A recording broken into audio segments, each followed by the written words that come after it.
likely most of us have not read the book. So after that short introduction, we will turn to our discussants, and we have 3 discussants. We start with Thembinkosi Huniwa. He's not here yet, but probably will join us soon. He's an artist and art historian exploring contemporary African arts, post-colonial criticism, and Black radical thought. He's also a lecturer of the art history and visual culture at Rhodes University. We then move on to Andrew Lamprecht. He's been a senior lecturer at UCT's Michaelis School of Fine Arts and has joined the Ezekiel South African National Gallery, where he is now responsible for pre-1950s artworks, as well as the world-renowned Michaelis collection of Dutch and Flemish 17th century art at Ezekiel Old Town House. Our third discussant is Siraj Rasool, who is renowned in this field. He's a senior professor of history at the University of the Western Cape and an international professor at the University of Cologne in Germany. He's also a member of the Scientific Advisory Board for the study of the von Luschen collection at the Staatliche Museum zu Berlin in Germany, and also of the advisory board of the Alexander Ecker collection at the University of Freiburg, also in Germany.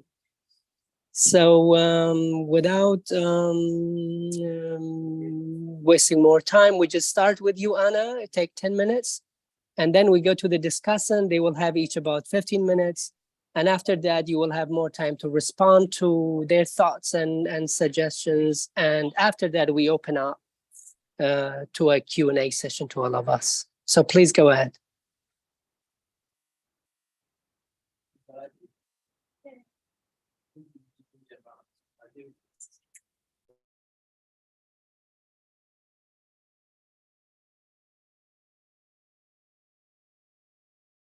You need to unmute, Anna. Apologies. Everybody hear me now. This book grew out of a long-standing interest that I'd had in art collecting, both public and private, and a long interest too in the South African National Gallery specifically, and particularly in its pre-war, its early 20th century gift collections, which I'd done quite a bit of individual research on and curated some exhibitions on.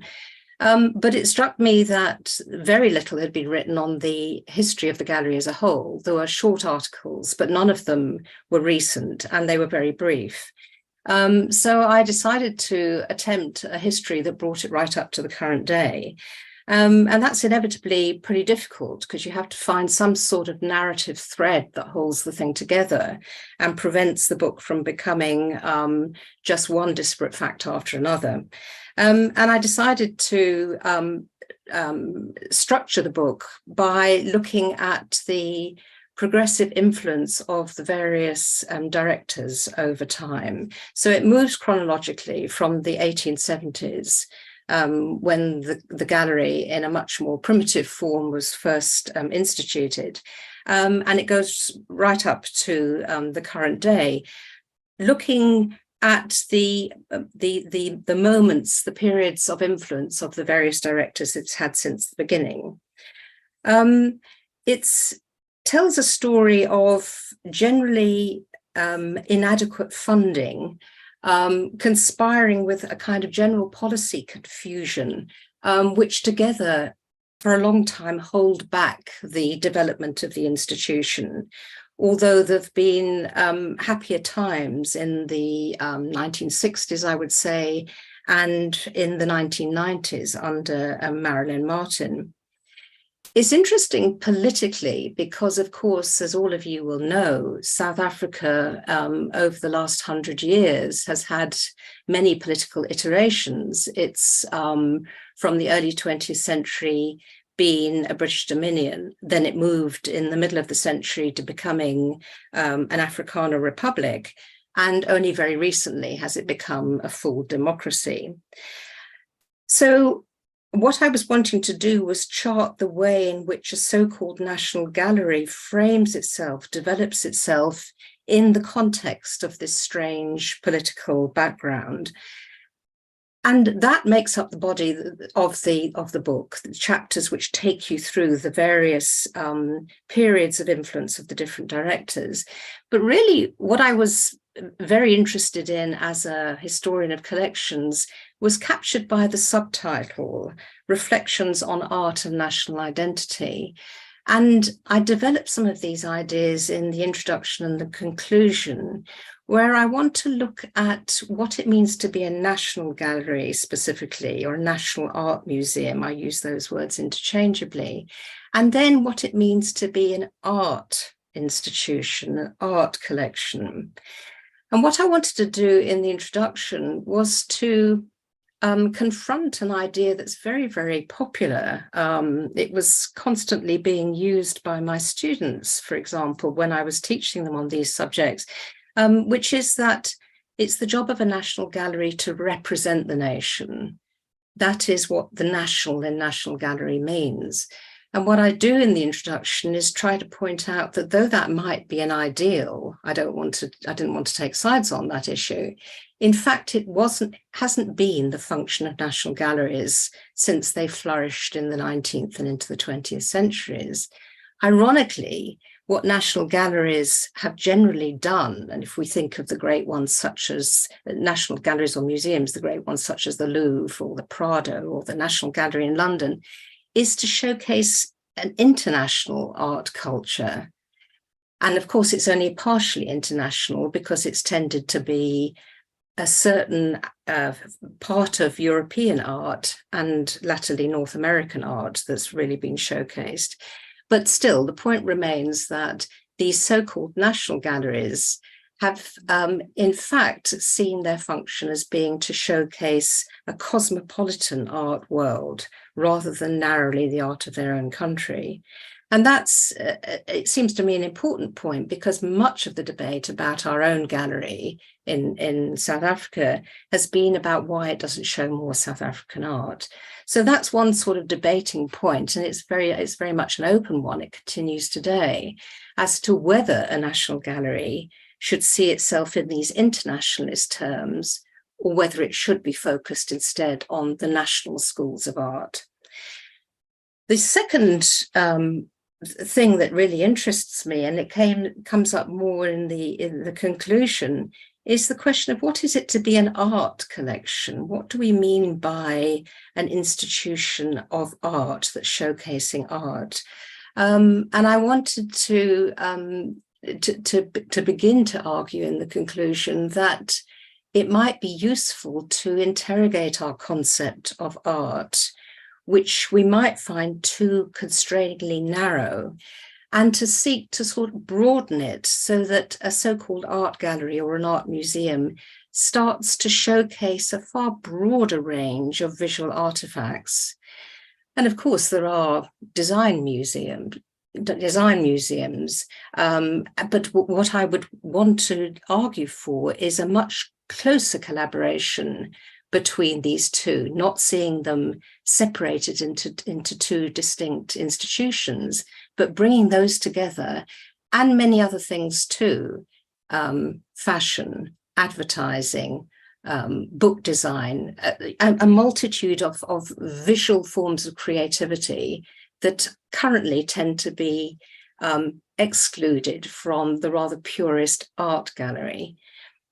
And the third point, and I would end with this, I think my time might be running out, is the question of, an interesting question that doesn't get talked about very much, which is, why is it that we suppose that those public art collections that we call art galleries must showcase only the finest art of their time? There's an unspoken rule that they are centers of artistic excellence. And that's interesting, really, because that often runs counter to popular taste, to mass taste, to public taste. And in that book, I instance the really interesting case of an exhibition that was curated by Andrew, who's going to be talking in a moment, of the Russian South African artist Vladimir Tretiakov, whose art is widely panned by the art world as being kitsch, but which is fantastically popular with a wide popular audience. And Andrew very bravely put on a retrospective of Tretiakov's work at the gallery a few years ago, and it drew in very large crowds of people who might never normally have gone to the gallery, but was derided and ambassaded by those within the select art world. And it was a nice example of the interesting, generally unspoken selection that goes on in public art collections, which is a selection towards excellence, which inevitably is exclusive. Excellence generally being that which is difficult, which is challenging, which is new, which is only appreciated by a small number of people. So that is another point that I throw out in the conclusion at the end, that a public art collection like our own National Gallery might think in terms of increasing its exposure to that which is currently just derided as popular, and becoming a larger repository of the visual, which includes what you might call the visual vernacular, as well as fine art.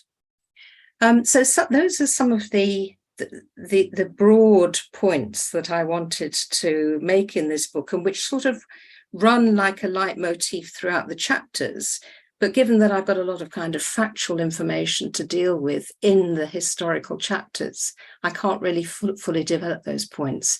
And so I sort of do that job of dealing with those abstract issues in the introduction and the conclusion. But I think they're really interesting issues, and they might be our chief debating points. So I think that's about right in terms of time, Zeal. I'll leave it there. Mm-hmm. Thank you so much, Anna. Andrew, we are going to start with you, as Tamikozy has some technical issues right now. Is that okay? Sure, I'll just put on my video. No problem. Okay, thanks very much, Fazil and Anna. I want to start, well, let me begin by saying that I recently joined the National Gallery less than 2 years ago, in fact, well, almost 2 years ago now. And my first exhibition there is currently on, and it's called Breaking Down the Walls, 150 Years of Art Collecting at Iziko. So it's I think, quite an interesting exhibition, which takes place in the entire gallery and draws from the entire gamut of art in the collection. And I can, if anyone wants me to go into the reasons for that and how that was curated and the curatorial concept, that's fine, but that's not really what we're here to discuss. I do want to say, just to preface it, that Anna's book served really an important part in that research for that project. It really is a remarkable study of the history of the gallery and the debates that took place. And when I decided to include and question and problematize the colonial history of the gallery, which is very real, and I can talk about that if you'd like, it really gave me a very important foundation for being able to do that, because it's extremely thorough in that regard. To preface what I'm going to say, I want to quote from a student of mine, Seth Krieger, whose quote is actually mentioned in the very first room of the exhibition. And it more or less, to expand on what he says, he noted, and this was before the exhibition was up, it was when we were developing the exhibition, he came around with a group of curatorship students, and he said what he found interesting in our discussions around what we'll be dealing with in this exhibition, he said, the idea of what constitutes a nation at any given time is defined by the people who think they are representative of the nation. In other words, people who are in positions of power at any given time, whoever that may be, in terms of the trustees of the museum, in certain cases, or curators, whoever they may be. And that idea of nation changes constantly. according to the ideas that are prevalent at any given time, as mentioned. And hence, this actually defines what is a national gallery. And Anna has already alluded to the fact that, you know, that there is this unspoken idea that a national gallery somehow must represent the nation. I think it's important to note that when I was curating this exhibition, and whilst I've been coming to the National Gallery for many years, and indeed, as Anna alluded to, I've curated exhibitions at the National Gallery, not just Treasure, other ones as well. I have been involved in the National Gallery in one way or another for many years. I was quite surprised when I actually went through the 11,500 artworks in the National Gallery, and I did look at a very large majority of those, believe it or not. At certain biases that exist. There's an obvious, and I don't think it will come as any surprise, bias towards white artists in the gallery, the gallery's collections. And as Anna points out in the book, and as I point out in the exhibition, and make something of a point of this, it was only in 1926 that the very first artwork by a South African artist was acquired. That's Antamambo's Head of a Zulu. It was until 1964, that's almost 100 years after the foundation of the gallery. And this is an incredible statistic, that the first artwork by a Black South African artist was acquired, Gerald Sekota's Street Scene.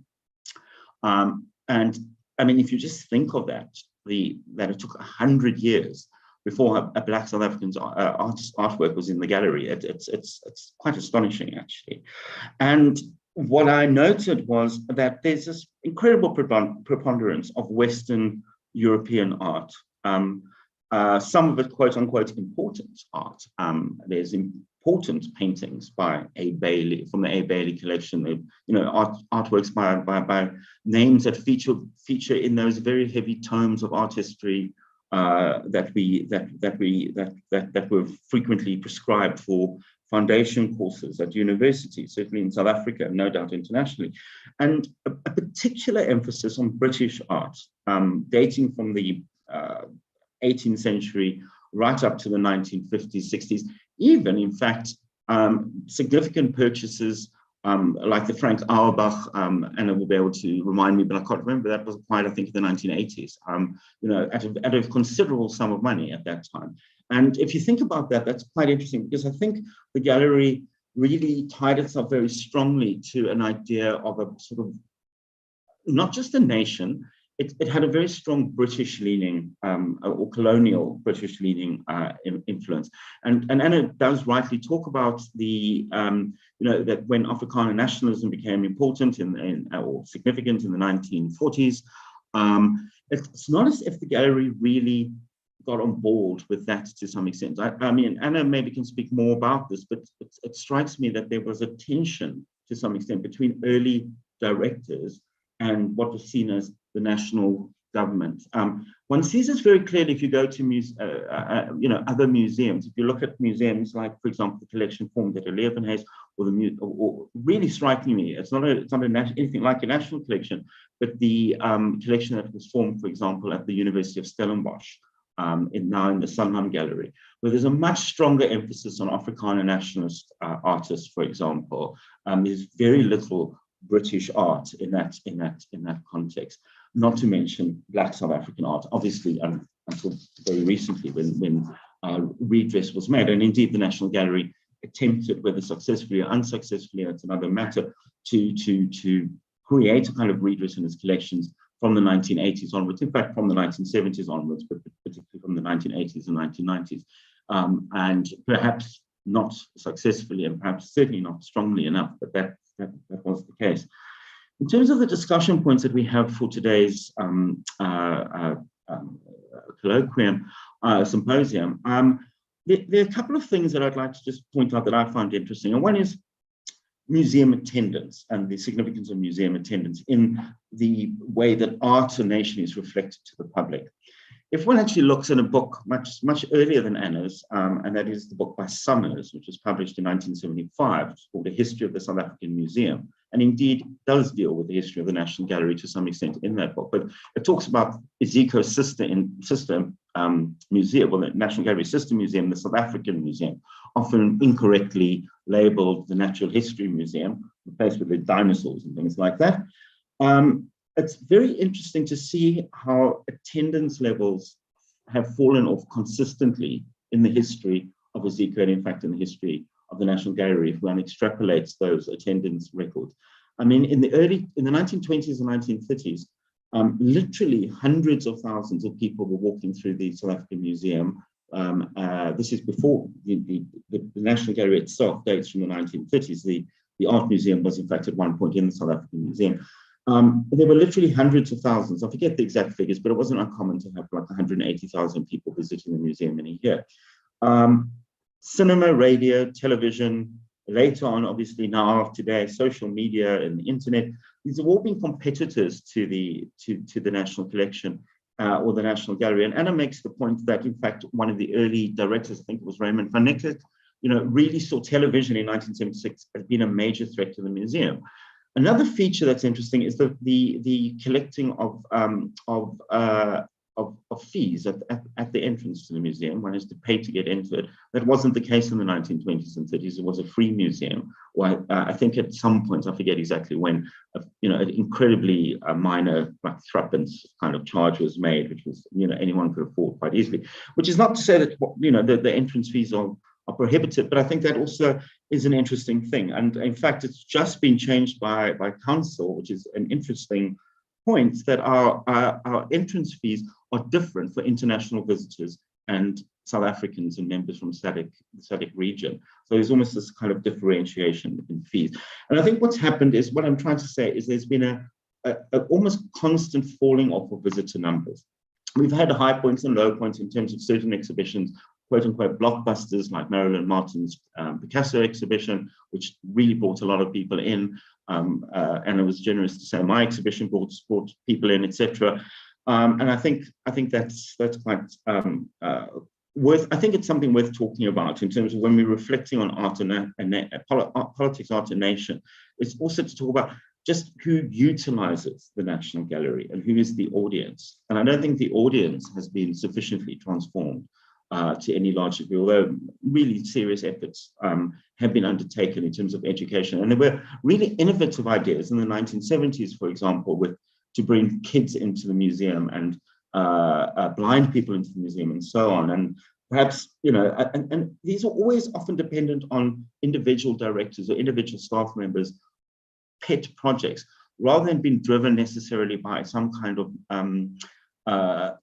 national agenda, official agenda. And on that note, and I'll get towards the end of my discussion now, Anna at the end of the book talks quite interestingly about the 2013 revised white paper on arts, culture and heritage, and the influence that has on, or had on, again, the idea of what a national museum is, and how it talked actually quite specifically about museums being necessary to stimulate the economy.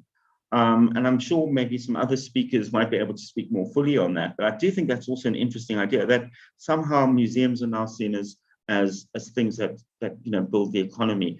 And there are various other aspects which I go into, which are challenges to museums in terms of how I think government or the public sector kind of see the position of museums, particularly, and I mean the National Museum, the National Gallery is really prime amongst them. My second last comment, I'd just like to say that I also find it interesting that Anna refers to the I don't want to use the word challenge, but certainly the interesting fact that we've suddenly got this growth of what sort of semi-private public institutions. I'm thinking of Zeitz, Norval, A4. These are just ones in Cape Town, which are privately funded institutions, which often charge quite heavy entrance fees. A4 is an exception to that, which is a free museum. And then again, they've taken over some of the role, perhaps, of what a national museum does, particularly in regards to contemporary art. I think historical art is another matter altogether, and the creation of a kind of history of South African art, or a history of art, is something that is specific, I think, to perhaps the Aziko South African National Gallery. And in conclusion, I just want to actually, if Anna will permit me, to read from the end of the book, the very last concluding paragraph. And I think it really says a lot. This study of the gallery's life over nearly 150 years has revealed a history of boundary policing, which continues to this day, concerning not only what belongs to us, but also who. Questions of nationhood and representation, of internationalism and high culture, past or present, fine art and the masterpiece versus craft and the functional object.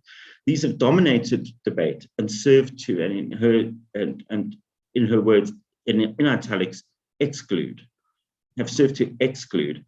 In an expanded notion of the art museum, and with the extra dimension of the digital, there might be a place for them all and plenty more. And I think that's really a lovely way to kind of conclude his study.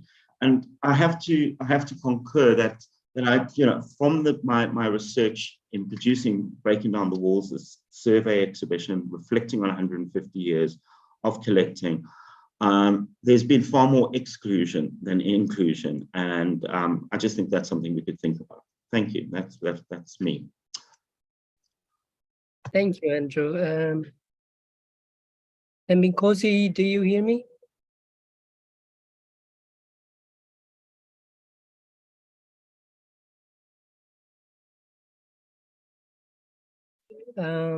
Siraj, is it okay if we, okay, I think Minkosi is trying to start now, and just give him a few seconds.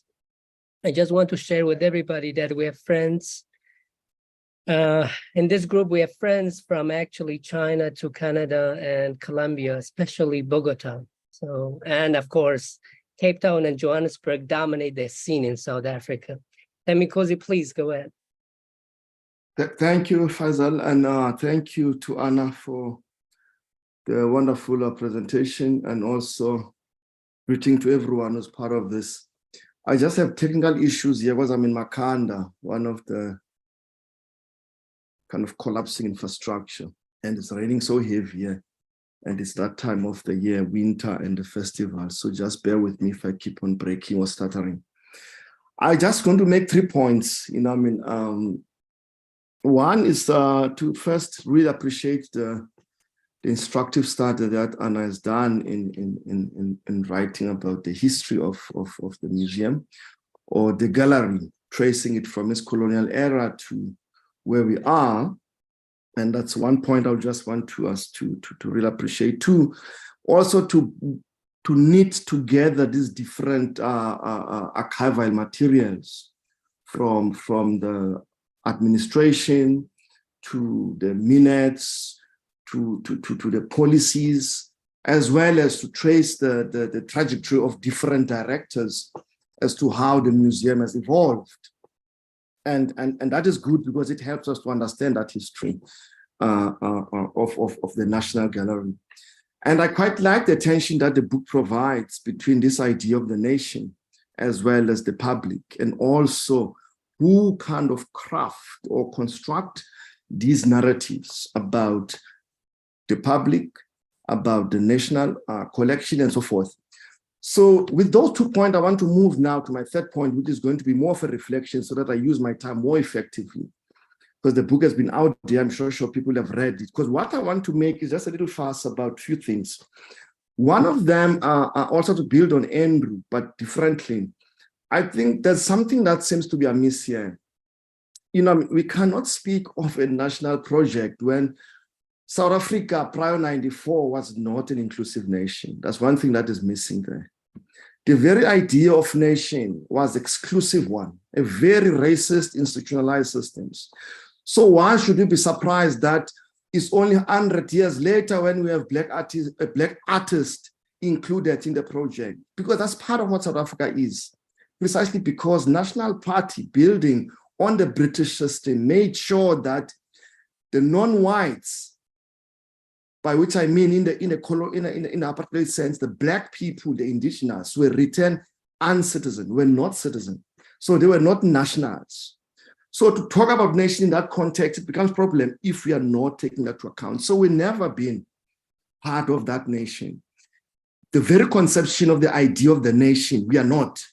So it should not be surprising that the entire history that we are reading in this book, it's simply that which we don't exist, but we are present, whether it's shadows or as Anna does very well earlier in the book and other parts, where, for example, earlier the museum was one room or one building whereby you put animals together with furnitures.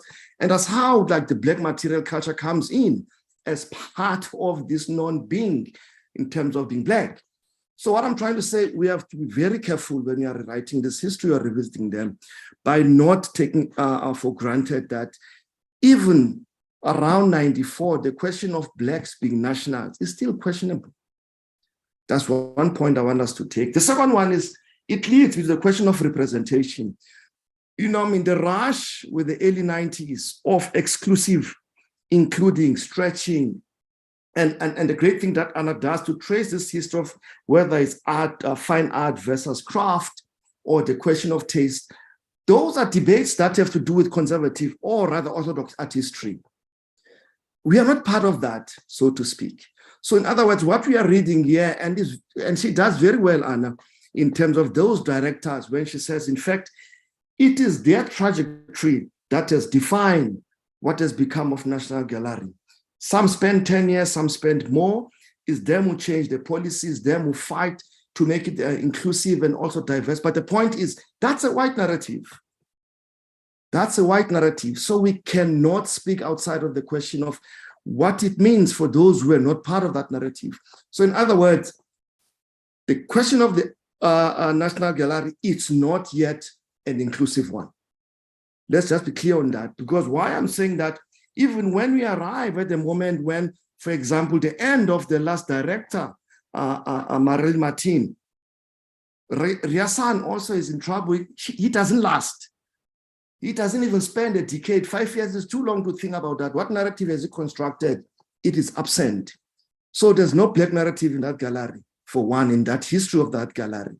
And this is not surprising, precisely because art history has conceived itself in that way. And when we read and write it in South Africa, we cannot take it out of the context in which it was imported, imposed in South Africa, forced as part of the so-called colonial and apartheid systems. So in other words, when we think of the post-colonial, which it writes or think about these histories, so we have to first ask what it means to be national.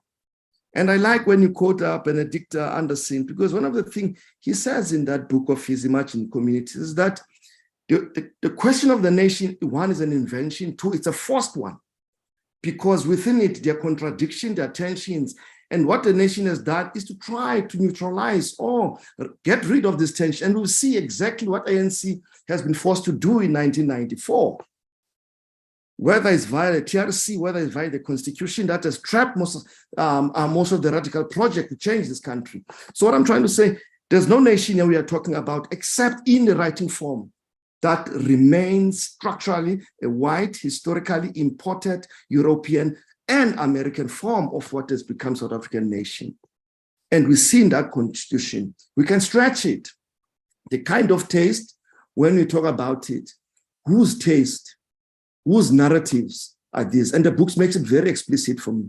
So in other words, this is not to critique the book. What I'm saying, it helps us to understand we are still trapped in this so-called European unconscious that control the South African narrative when it comes to national issues. And the book does it very well in terms of its unconscious. I don't think it's conscious about that to the extent that it's reflective of that. So in other words, we have to just suspend this notion of the nation. Just also to add what Andrew was saying, yes, thank you, God, I was in Cape Town. I saw the exhibition, always great, Andrew. But still, the exhibition is more of a collage. It doesn't say much about the structural way in which we are structured in this country. So those artworks also now, they start to kind of evade these inequalities that are so structurally embedded in the everyday, let alone about the lives of the people that we are talking about. When you say the museum now is full of, in terms of the audiences, who are these audiences prior 94, prior the 90s? Again, you speak of so many numbers that happen to be white. So that's a white narrative. Again, another unconscious that is at play there, right? So what I'm trying to say with this is that, so why should we be surprised? Precisely because these institutions were not designed for the kind of society that we have become, or we were in any way, except exclusive whites, right? How much time do I have, Fazal, there?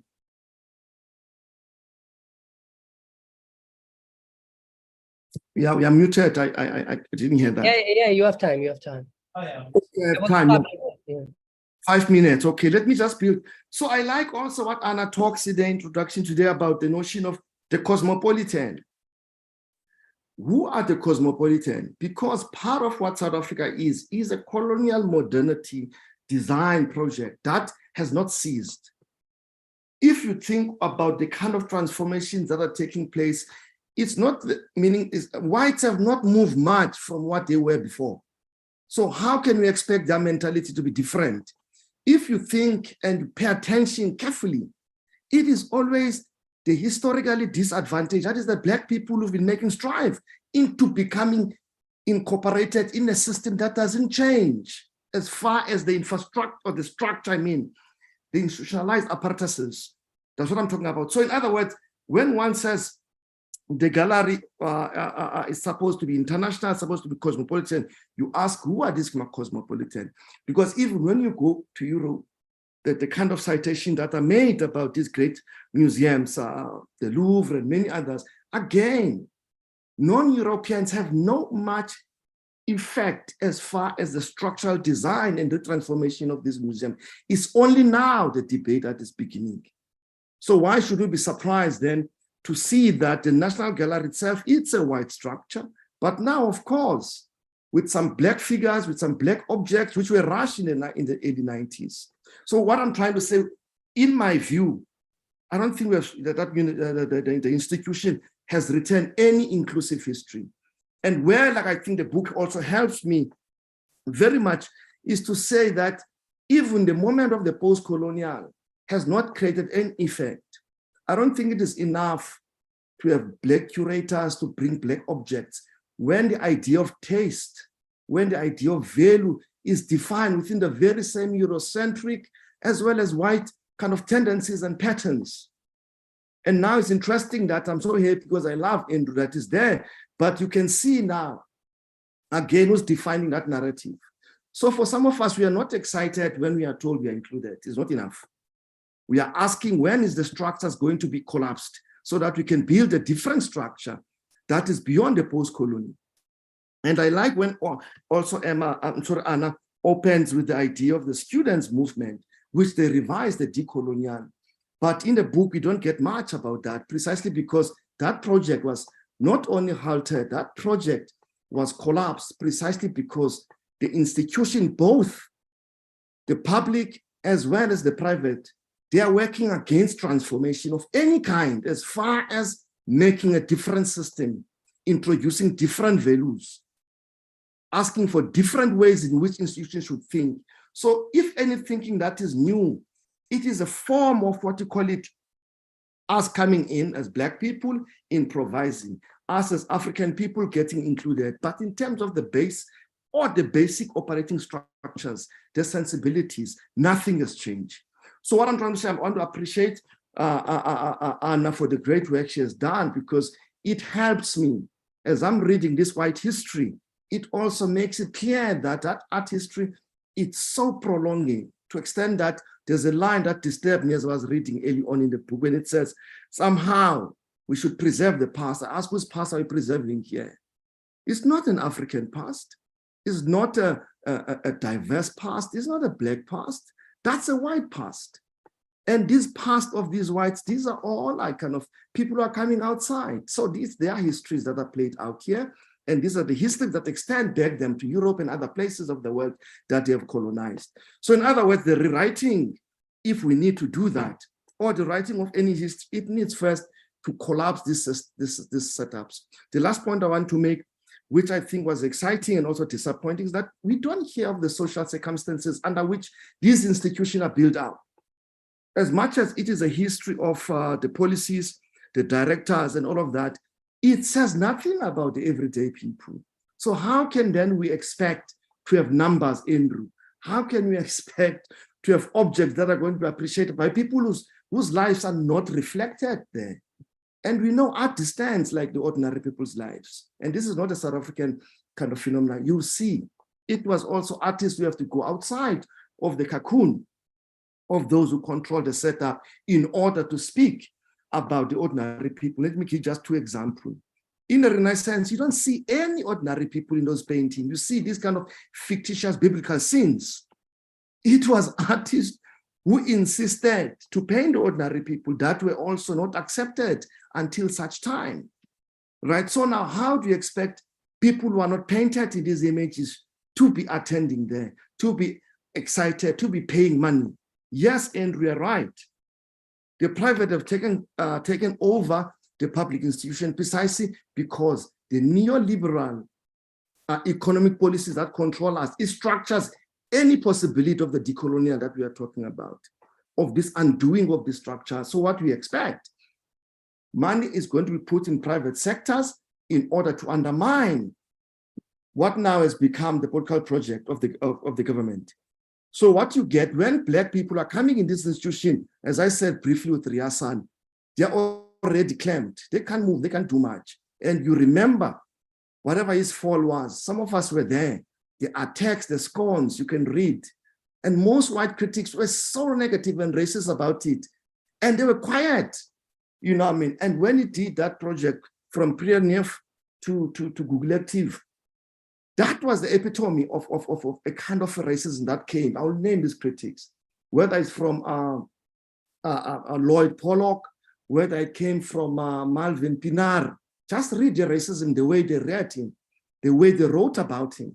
And yet we are talking about a moment of change. This is not to exempt Riasan, but Riasan in that book doesn't feature much. In other words, the question of the post-colonial doesn't feature much. So there's a form in which the coloniality continues. And that's what the book helps me to understand. As equally, I'm appreciating it. I'll stop there. Thank you. Thank you so much, Thembinkosi. Siraj, do you hear me?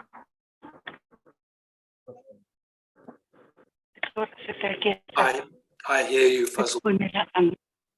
But we also hear in Chadi. Yeah. Someone here.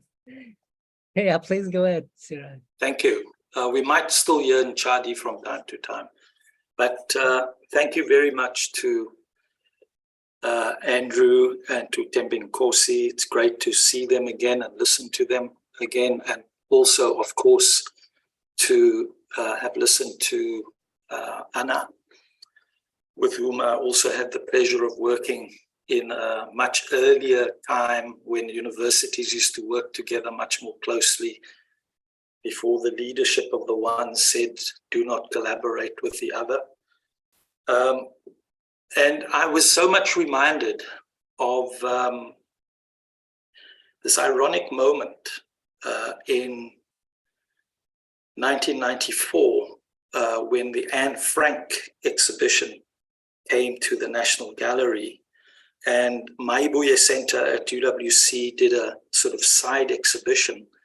I was very lucky to make it onto the list for the opening, and thought, wow, I mean, I'm one of the very few Black people here. Let me check with the staff whether I could get invited to openings. And I was flatly told by Carol Kaufman that now I would need to become a member of the Friends of the National Gallery in order to do that.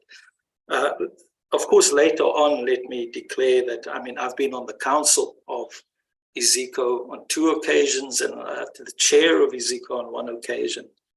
So that's quite ironic. But I suppose this goes to one of the points that I think Thembinkosi has also made, that what is also needed in this study is what are the effects that come from outside, rather than an internal story that goes from director to director, and that is about the relationship between the trustees, the board, and the director. And I suppose the second, I'm just going to go through a list, I suppose, of the issues that I think could have been tightened up or made more clearly, and it's not as if they are absent. And I think the second point that I want to make is certainly about understanding exactly what kind of structure was brought into place through the creation of the flagship, and how quite a significant moment occurred in the creation of social history collections. So it's not just the collections moved from the gallery to the social history center. This is the question of the creation, the epistemic moment of the creation of a collections division that actually attempted to decommission that classificatory order between cultural history and the ethnological, which at a certain point also becomes spoken of as the ethnographic, which becomes in some ways an alibi for an older ethnological frame. Because the ethnographic comes to mean different things, and it also comes to mean a research methodology that comes to provide an alibi for certain kinds of colonial distinctions that come to be made. So we need to understand how that distinction came to operate in South Africa, and that the National Gallery was a fundamental part of, and how that was the putting in place of a colonial structure. Because, I mean, one of the very interesting things for me is Anna's use of the idea of a colonial museum, in which she compares the National Gallery, say, with the Gallery of Victoria in Melbourne, and describing them as colonial, where that notion of colonial tends to have a kind of dominion type meaning of being in a colony, instead of actually understanding colonialism as a structure of power, as a discursive system of knowledge and power, and of the operation of racism and violence.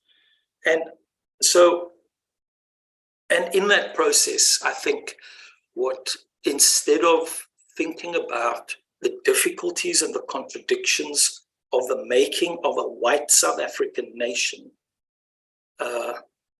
and the contradictions between the so-called, between Johannesburg and Cape Town, and between so-called English speakers and so-called Afrikaans speakers, and the idea of mother countries, and making a straight line between so-called English speakers in Britain and so-called Afrikaans speakers or Afrikaners and the Netherlands. I think what is really needed is an approach that doesn't take whiteness as given, that tries to understand how the gallery was actually implicated in the formation of whiteness in a very particular way, not just being a site in which white people already firmly white in their white positions get to do the contestation. So this is fundamentally about the making of whiteness. And so with that kind of understanding, particularly, with reference to the work that my colleague Leslie Witz and I have done, that you have certainly cited, the South Africans, the apartheid state was not an Afrikaner republic, and the move out of the Commonwealth did not create an Afrikaner republic. This is very much about the creation of a white state and the imposition of white power. But one of the main points that I want to make is that, as you draw so wonderfully these institutional relationships of what these endowments do, especially in the creation of the Michaelis Gallery and the idea of a national gallery and the establishment of the Michaelis School of Fine Art, and thinking about the relationship between the gallery and Michaelis, which is just very interesting how that happens and how at a certain point Michaelis moves into the gallery. I thought that what could also have been done much more carefully was something about art history, about the field of the history of art in South Africa, and how the history of art in the Faculty of Arts, what was then called the Faculty of Arts, was earlier named in a grand discipline, that was called The Cultural History of Western Europe. And this idea of the cultural history of Western Europe, I can't remember whether you started at the university at that time, but that department changed its name to art history. And there was a big contest over where the studies of the history of art would be conducted. Would they be done in the faculty of arts, or would they be done in the School of Fine Arts? And it happened in both places, and only much later on, after art history had been incorporated into historical studies, it made the move into the Faculty of Arts. And this implicatedness of art history in the formation of whiteness, in the history of the formation of whiteness in South Africa, is something that needs to be admitted to and needs to be researched under the guise of this notion of cultural history of Western Europe. And this was very much, I mean, you can look at similar developments at Stellenbosch University, that started a museum kunde program, and all the curators in the main museum came out of that program at a certain point in during apartheid. I also thought that, we need to be careful of teleology sometimes, so that Standard Bank did not have a focus on African art. That's something that came much later. Its focus and its collecting focus in relation with Wits much earlier was in what it called Bantu art. And I think that has a certain kind of implication, and one has to look at that kind of transition that might have happened and to look at what that meant. Because as you yourself point out, Standard Bank also had a collection of tribal art. And I think that whereas you refer to the presence of rock art as an admission of the presence of indigenous art into the gallery, that might be so to some extent.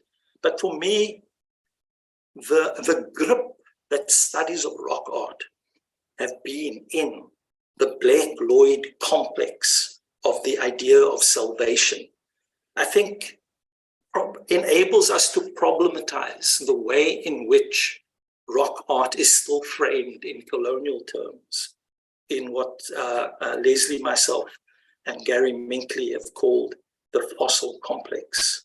And this was also part of the problem of miscast, some of the fundamental problems that in your narrative you didn't pick up on, such as the difference in the naming of the exhibition and the catalogue, and why that was, and why it was that someone like Pippa Scottness insisted on retaining the idea of Bushman in her naming of her work and of the catalogue, and how that was refused by the gallery and what that meant. But how miscast, very much like the Toronto exhibition, the ROM exhibition, Into the Heart of Africa, so carefully studied by Shelley Butler,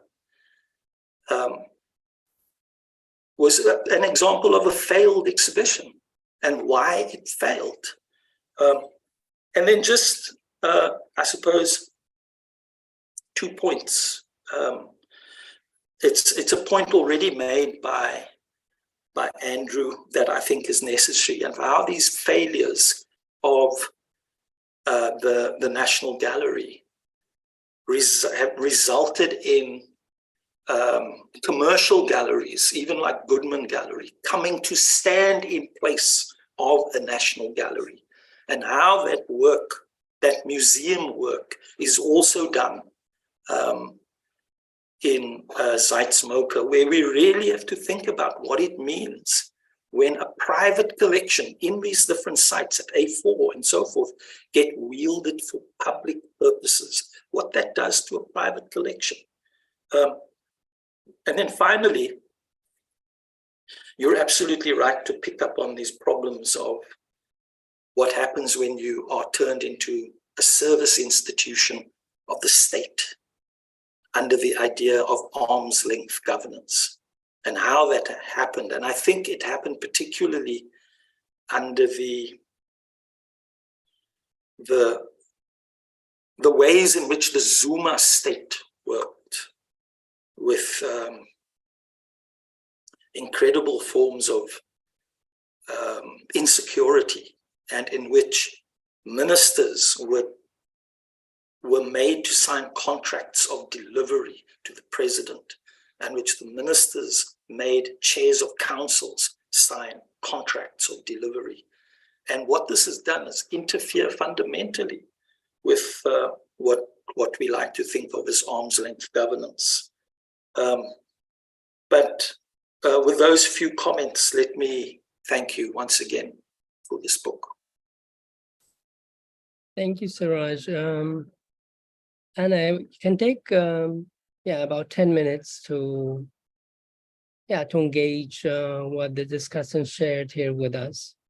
And I want to invite everybody. You can either type your question or comment, or just raise your hand, your virtual hand, and share your thoughts with us after Anna's response.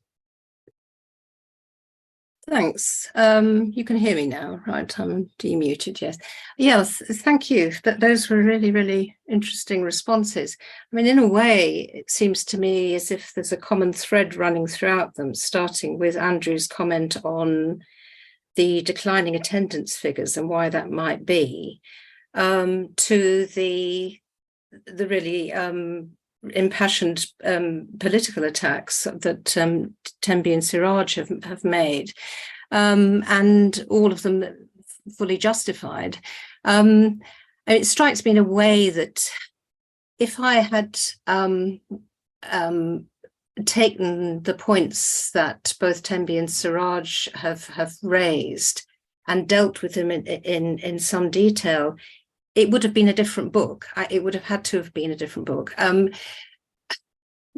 Given the sort of some of the very practical constraints that I had, including word length imposed by the publishers, all I could really do was to look in some depth at the flawed institution that I was studying, and I'd be the first person to admit that this was an entirely white institution. Yes, indeed it was. Thembi kept saying that why was one surprised? I wasn't surprised. It was absolutely of no surprise to me at all to find that myself telling a story of an institution that was entirely controlled by the small white population of this country. And I suppose in listening to Thembi's very polemical response, what I would like to say is I would love to read his solutions to this general problem. He keeps talking of the need for an overcoming of this fundamentally white structure. I agree that's the nature of the problem. What do we put in its place? I mean, what I've tried to do in the conclusion of the book is indicate my own concerns about the narrowness of the art gallery, the public art collection remit, which seems to me to be becoming outdated and in need of a radical overhaul. But it needs somebody to come along and put flesh on the idea of there being an alternative. And this brings me then to Siraj's point about the whiteness of art history. Yes, that's absolutely true. And it's not just broadly white, it's very, very narrowly European, and dominated by just a few European nations, by the way. I mean, the Germans were the absolute pioneers of art history as we know it. And from there, it moved into a few other countries. But it really is a peculiar subject that was born in the late 19th century in German universities and acquired this enormous influence. And it is absolutely a European project. So given that, what do we do about the fact that these European imports have come to countries as far away from that origin country as South Africa. And it seems to me that it might be the case that we need to radically think the idea of an art collection. And that's what I'm starting to drive at in the conclusion, that the whole idea of art collecting, of fine art, is also a narrowly Western European concept. And it seems to me that academic art history, which I've been teaching for most of my life, is something that is in need of a radical overhaul. It might be that it's moving far closer to, what we would currently term anthropology, because it needs to be reflective of itself and of its origins. And needs to think very critically about what its purpose is. I mean, the world in which it was born has changed. Audiences have changed. And Thembi's quite right in saying, what reason is there for large numbers of Black South Africans to flock to an art gallery when it's a structure that they haven't had much to do with building, with creating. It's something that's come from elsewhere. Just a factual point that Siraj made towards the end about the UCT. I mean, this is a rather sort of arcane little point that will only interest those of us who are part of that institution. But the cultural history of Western Europe was a quite different thing from art history at UCT. Art history was a separate department, and then the cultural history of Europe collapsed and art history took its place. So it wasn't the case that one of them turned into the other quite. But yes, I mean, I would agree that that art history is entirely an import into this country, and that has an effect on the attendance figures that Andrew was bemoaning.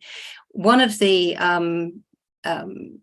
points that Andrew made in talking about that was that a fee is charged to get into the National Gallery. But then, as he pointed out, quite a hefty fee is charged by some of the commercial galleries, and yet it doesn't seem to dent their attendance figures.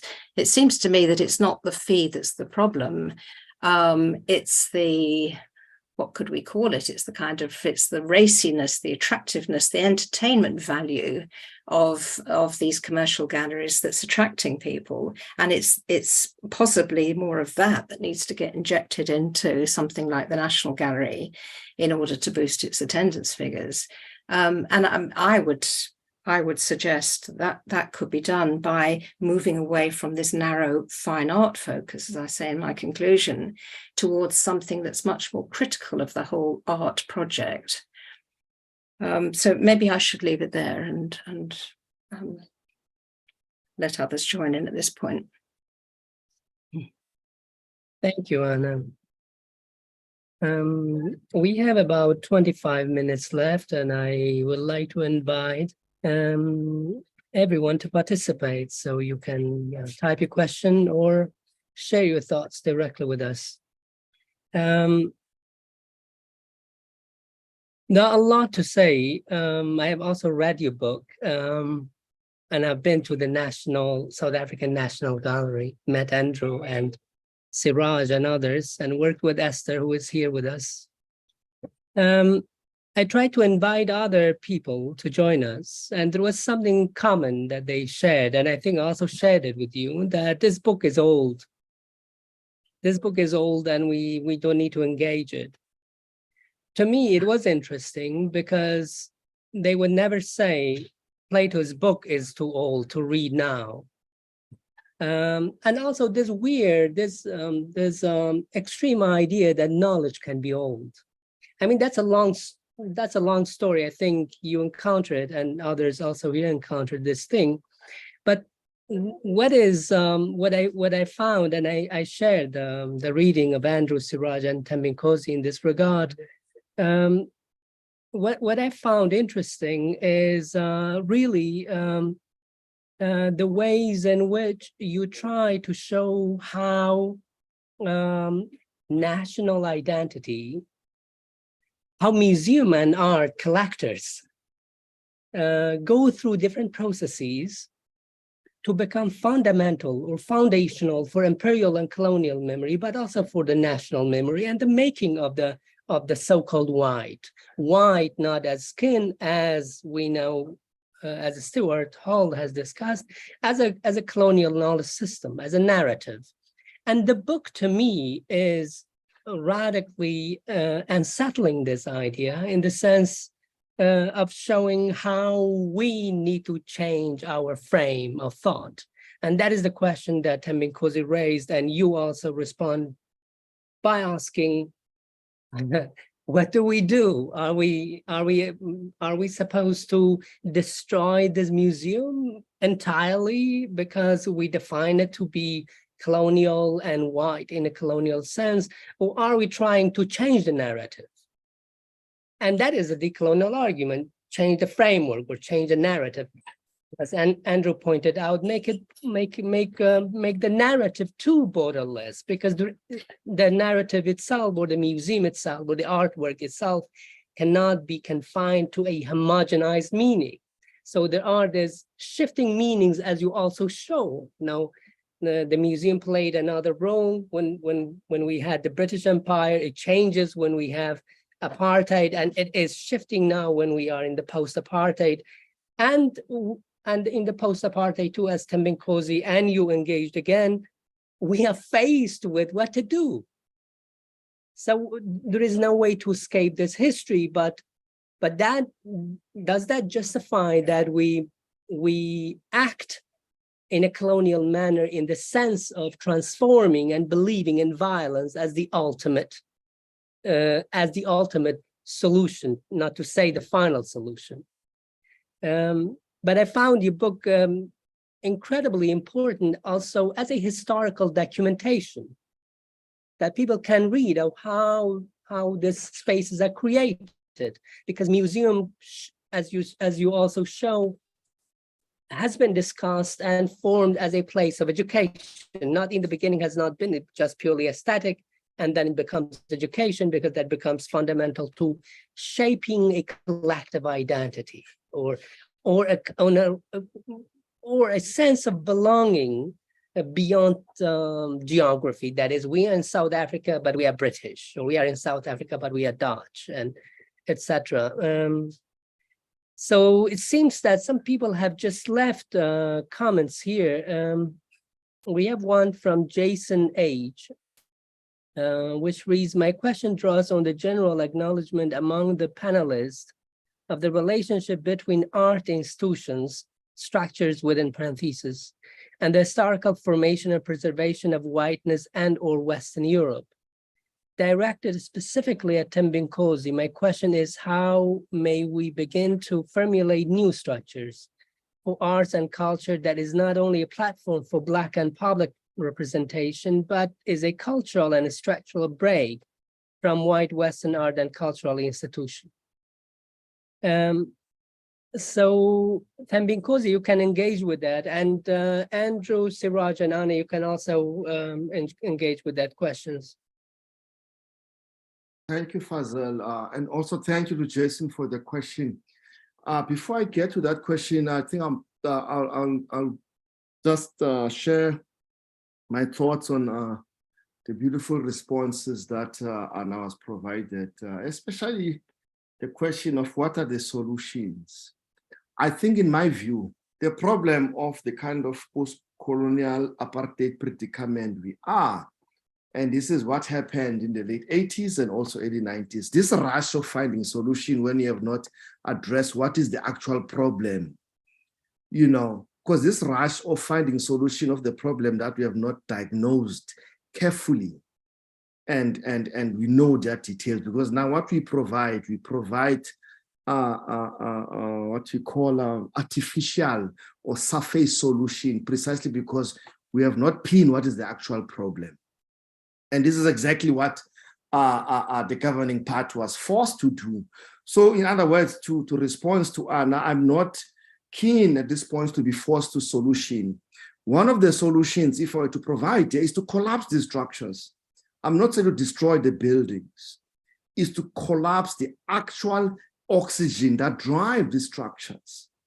And Siraj have put them clear in terms of the kind of whiteness that is at play, the kind of Euro-American that dominates the way in which the world is. And Fanon put it very quite succinct when he said, we must end the world the way it is in order to create a new world. And in his notions of the decolonial, it was very clear. The decolonial project cannot be a peaceful process. Colonialism is a violence. Siraj have mentioned that. And the post-colonial activism, we are, the neoliberal kind of a project we are, is very violent, as much as it doesn't make it so apparent, but it is in its own subtle ways, in its own colorful ways, it's in own palatable way. So it's to collapse that. I don't understand why we are scared to end the world the way we are, because it's only those who have something to lose who don't want the world to end. Can I come in here quickly? You come, Anna. Because I'm fascinated by this. I mean, you say you wouldn't want to destroy the actual building. What, just can you spell out for me in very practical terms what it would be to collapse the structure? And would you be wanting to put something else in its place, or would you be wanting to remove the concept of an art collection altogether? Let me explain it this way. What I'm saying is, I don't want to provide quick solutions. What I want us is first to say, what is the problem? I don't think we have diagnosed the problem quite well, because we are rushed into solutions. Prior, we understand. It's like, if the problem is whiteness, then whiteness must be destroyed in order to find something else. I'm not asking about replacing whiteness. Let me finish. So by structure, I don't mean the building, I mean the way in which the world operates, the systems, the values. Even now in this conversation, for example, the very language that we are speaking, the English itself, instead of me, that's a very structure I'm talking about, the systematic in ways in which I must always get outside of myself to become other than myself. As an African, as a Black, as anyone you can want me to be. So this is what I'm saying. Precisely because, remember I said in my presentation is that white people have not moved much. The fact that few of them, very few of them, engage with us in this kind of conversation, even in small talks, in our own languages. Even some, they struggle even to spell and pronounce our names. These are systematic structures we are talking about. These are not symbolic or kind of aesthetics. That's what I mean by the structure that is in place. It's invisible, but it's present. It's not simply the building. Let me come back to explain my point as well. My point is that one of the things really I appreciate, as I said, I mean it, that your book teaches me much, is that, for example, as I'm reading through these directors, as I'm reading through one chapter to another chapter, then I realize, I'm reminded of an argument I've been making for years, that institutions are not buildings, are people. And it is these people who sustain these problems, who sustain the kind of things that are in place. So it is them that they need to be undone. If anything, the student reminded us, Kumane, Makwele, Wandile, and all the students at UCT, at VETS, and many other places. In fact, the Black institution have been working on that project. It's not so much to take the statue down. It is also to find something that is other than the statue. What is standing there behind the statue? What are the shadows that are haunting us? What I'm trying to say, Anna, is that for me, it is, some have talked about the decolonize the mind. But I don't think, you might correct me, I cannot speak for you, I cannot speak for others, but in my observation as an educator, as a friend, blah, blah, blah, I don't think white people have entered any form of decolonizing their minds. The fact that they have not moved an inch from where they are during apartheid, during colonialism, during the very 18th, 17th century, the Dutch, they have not moved much. It is us who are moving to these spaces, to go to the university that are white control, to go to the neighborhoods, to the residential areas.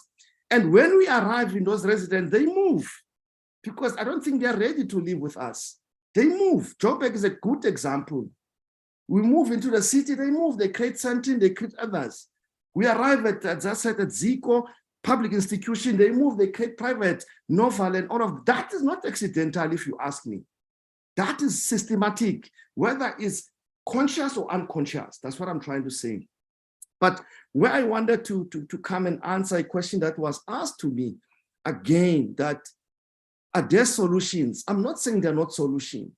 All I want to do is to stay course on the problem, precisely because I don't think we have really engaged the problem. And this is part of the failure of the ANC. It was forced into a quick transition, into accepting quick solutions that structurally are not working for the interests of the majority of this country. The TRC was one of the pacifying forms that we are forced to forgive and fucking heal when we are still so angry, we are still so painful, to a constitution was designed in short space of time that now we cannot breathe this out because of it.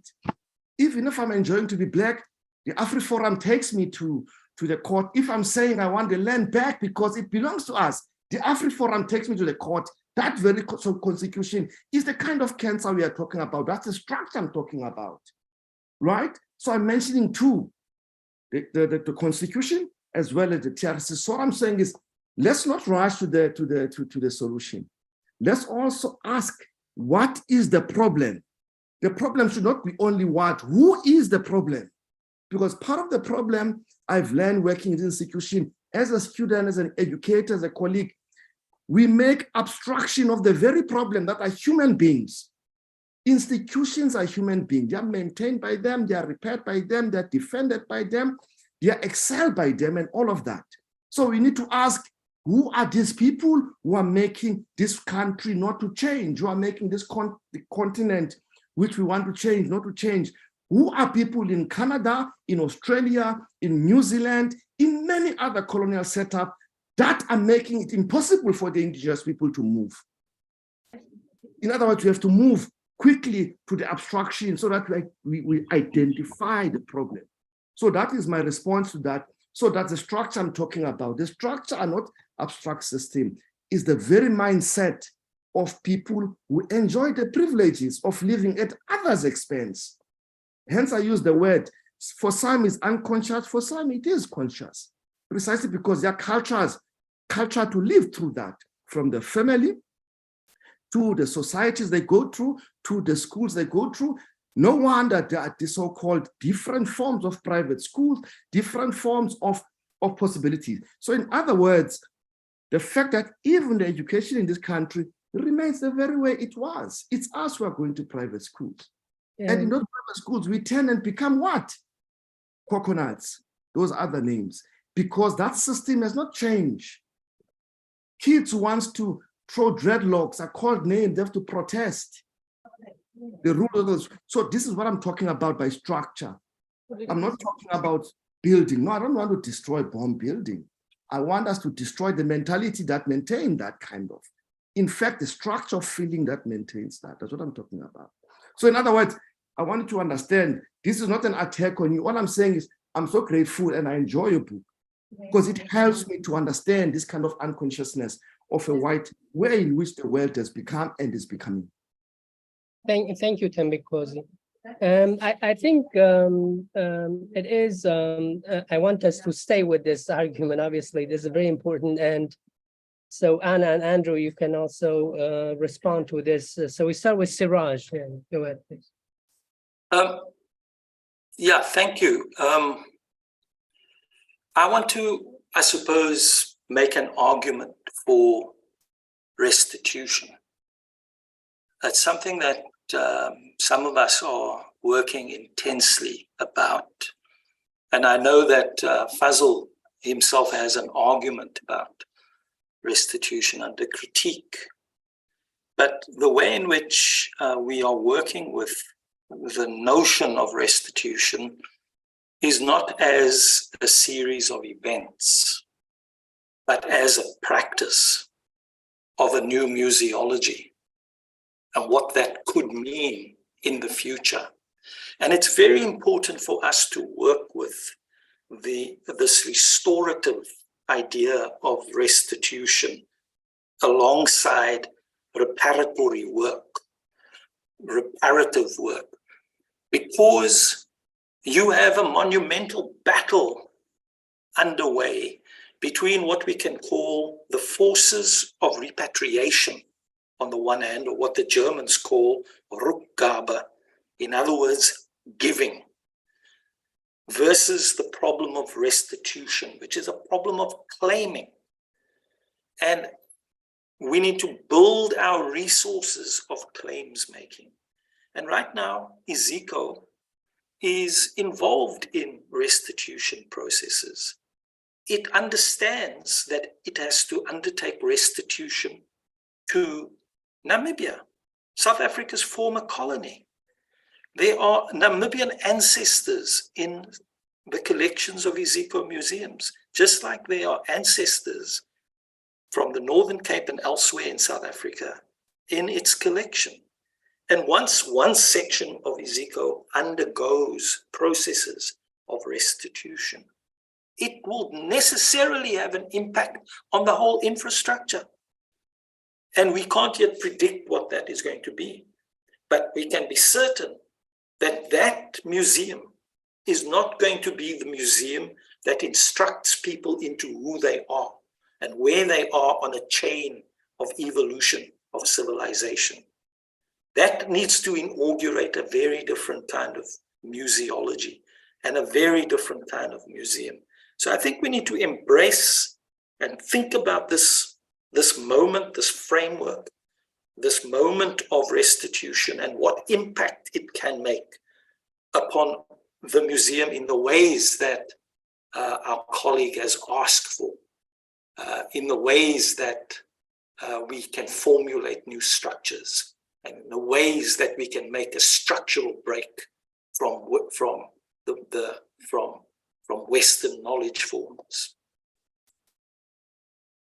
Thank you. Anna, you can go ahead.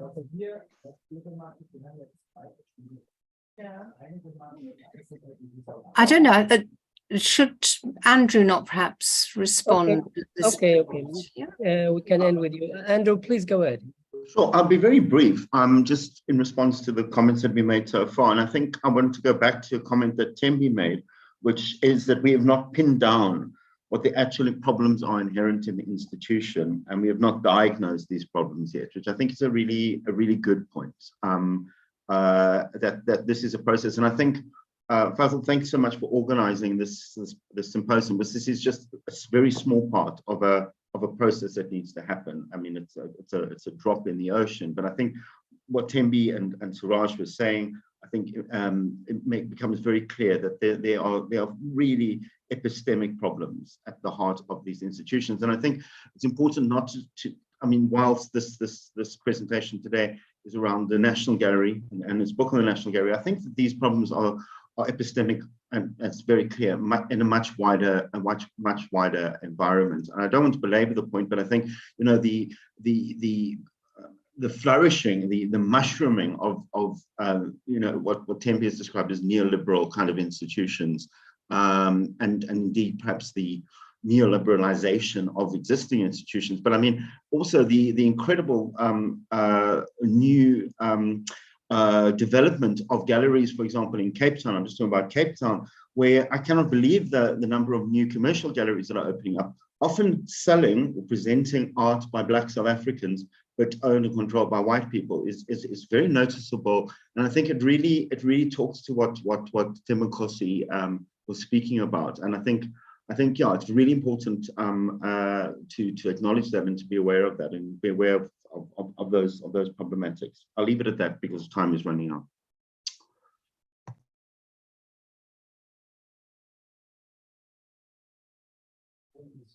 Anna, please go ahead.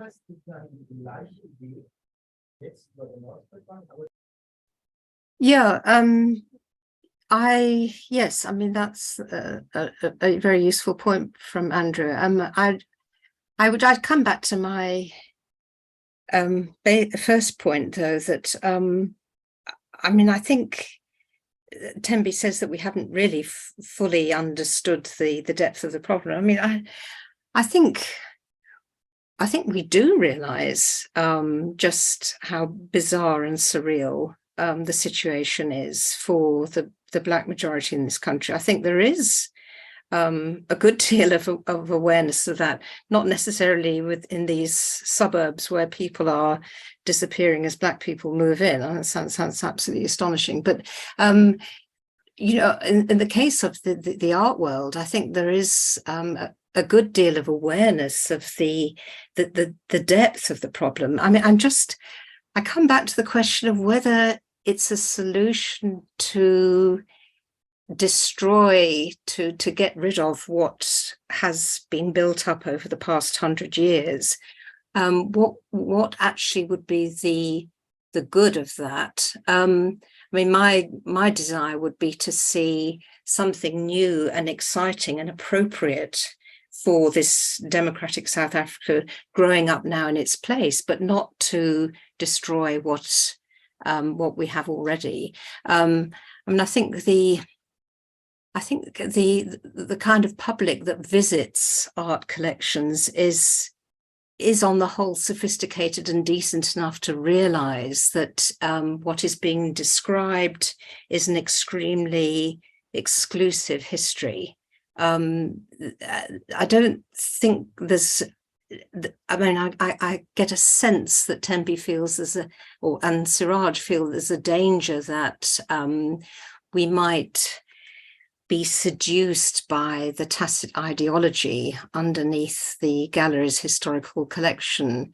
I think most people who visit the gallery are able to make to come to the understanding that this describes a very, very narrow history in the past, but to get out of that gallery, nevertheless, what is worthwhile from it, and to hope then to move on to something much fuller and more exciting in the future. And that would be my hope, that and in writing the book, I was aware that I was writing about, as I said, about a very flawed and very exclusive history. But it seemed nevertheless worthwhile to write about it, not for one moment prescribing this as something that should carry on into the future, but it's historically interesting to see what it was like. That's not to say it shouldn't change radically in the future. So I'll leave it there. Thank you. Our time is up, but there is a question which is about who is responsible for representing indigenous art, histories, identities, and heritage. So who can speak? And I don't know, Tsitsi, if you want to share your own thoughts on this, because we don't really have much time. Do you want to share your thoughts so we can end with that? Yes, I could share a little bit, Fazel. Yeah, please go ahead. Okay, I'm sharing from my experiences the little bit that I have, and I haven't read the book, but then I'm interested. I'm sure I'll find time for it. I'm just thinking, while we're talking about exclusion, from my Zimbabwean experience, I'm a native Zimbabwean, you find that there's a lot of talk about exclusion, but when we talk about representations of national histories and art and indigenous identities, for example, the people who are responsible for it are not coming up to do it. But when another person, like a local white, I don't like using the term, but I'll use it now, does so, then there's a lot of clamor about it. And I'm thinking, but who is responsible?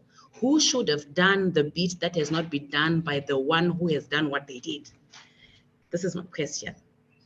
Who should represent national arts to represent indigenous history? Who should do it? I think if I don't do it, and someone else who is now part of my territory or the nation does it, and they represent their own history, I believe that to a certain extent, I know this is quite scandalous to say, they have the right. I believe that every individual reserves the right to express themselves according to their own experience. If it then expresses exclusion, then the one excluded should arise and do something about it. That is my belief. And thank you very much. Thank you, Tsitsi. I don't know if any one of you want to engage with that. Each take a few seconds and then we end. Anna, do you want to say something? Yes, very interesting point. I mean, I suppose in a way it seems to match up with what I've been trying to say, that you know, given that there is this enormous dissatisfaction with the status quo, offer an alternative. Just do it. Write the book about it. Put out the policy proposals. Get the institution going. Put forward the alternative. I don't think that one would be stopped. I think there's a yearning for some flesh to be put onto these very abstract ideas, and you know, I think there would be enormous official support in the country, in this country now, and there'd be a huge public interest, but it doesn't seem as if the alternative ideas are really coming forward in a practical form. And instead, what seems to be happening is that at an art school like Michaelis, for example, the UCT's art school, large numbers of Black students are now joining the art school, and they are, as it were, joining a white art world, which seems to me to be sad. I mean, I would like there to be an alternative to that, rather than joining in with a white-dominated art world that they're unhappy about. Create something different. I'd love to see what it is. So I'll leave it there. Thembinkosi and Andrew and Siraj, do you want to make an intervention here? Yeah, I see that you have raised your hand. So yeah, okay, you can just share your thoughts and then they will come back to us. Go ahead, Sifumbozo. Okay. No, I'm listening to the conversation and I wonder in terms of, it seems to me the same sentiment when we sort of hop into these conversations around what does it look like if the same thing that happened at UCT with the burning of the private library, the Jagger Library, what student did in 2016, but also how then this one figure, Black artist, gets to be chosen out or singled out of the entire collection, you know, of the UCT collection. And I'm thinking of like how easy it is disposable. And this, I'm thinking of like this conversation in relation to the National Art Gallery, Iziko. And what is the provenance of being a Black artist whose work is acquired by the National Gallery? When I talk about the provenance, I think about also the value, you know, and I think about how much easy and disposable that is, you know, but also thinking of it systematically as to what are systems in place to which then, and this also in a way is thinking around acquisitions. What is Malin Duma to a younger painter, Simphiwe Nzube? What is Zolete Mthethwa to David Goldblatt, you know, in terms of like what allows the provenance of artwork in such an institution, but also because it's the language, how we talk, you know, this unarchived that we cannot be able to articulate, but also this, what does it mean then to die in a place that acquires you? How quick is it actually, you know? I'm sorry, but we don't have much time. Thank you so much. Thembinkosi, do you want to have an intervention here? Mine is am I on? You are on, and we just have 4 minutes. So, My thought is to thank you, Fazal, is to thank Siraj, thank Andrew, and most importantly, to thank Anna. As I was saying, I mean, the study is instructive, and this argument that are rising here and the arguments I'm making is thanks to the extensive work that Anna have done, and I agree with you, Fazal, that book cannot be put on the shelf. It's something that needs to be studied and picked up, because it provides great information. I mean, while it writes archive, also it becomes an archive that we need to study itself. So I came to this discussion with that kind of critical engagement. And I know sometimes we are misinterpreted when we make critical intervention as if they are attacks. The word between attack and critique are different for me. So I appreciate that, and that's the kind of our work that needs to be taught in terms of what institutions are, the histories, and for those who don't know, by the way, Anna was my lecturer when I was undergrad at UCT, so I cannot really express much how I appreciate that today we can be exchanging in this way. Again, thank you, Anna. And you also brought me to Wales, and please greet your mom, Margaret, and da-da-da-da. So this exchange should not be reduced to external. It's just the things that we need to put out there, as Andrew have said. So again, I just want to thank the possibility of this kind of critical engagement. thank you. Andrew? I would just second all that, and I think this is, I thank all the people who contributed in one way or another, the comments that have been made, and I just think this is a very useful engagement, and I think healthy critique and discussion is really what's going to bring us to getting closer to understanding the problems. No, not necessarily solutions, but just understanding the problems, diagnosing the problems, as Tim Bikosi said. Siraj, you hear me? Yeah. Yeah, very briefly to thank Andrew, Tembe Nkosi, to thank Anna, of course, but also to thank you. Yes, I second that. Thank you very much, and to these really interesting responses. I've really found this useful and interesting. Thanks. I thank you all. There are a lot to say, and this is a time of what Derrida says, how not to speak.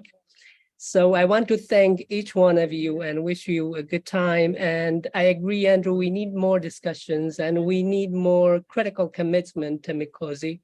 And I'm going to come back to each one of you again with a new proposal. There is a conference going on, but it's in making, but I will contact each one of you in separate emails.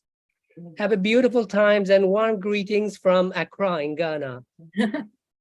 Warm greetings from Cologne. I'm from Cape Town. Thanks, Cecile. Bye, everybody. Bye. Bye.